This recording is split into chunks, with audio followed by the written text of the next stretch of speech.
sa mga bagay na alam kong pilit lang. Pilit mong pinapakitang masaya ka sa piling ko.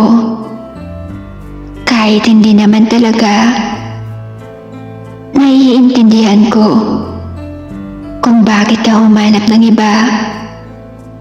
Dahil hindi ako yung taong magpapasaya sa'yo. At hindi ako yung taong inilaan para sa'yo. Pero alam mo na natatakot ako. Natatakot na masaktan.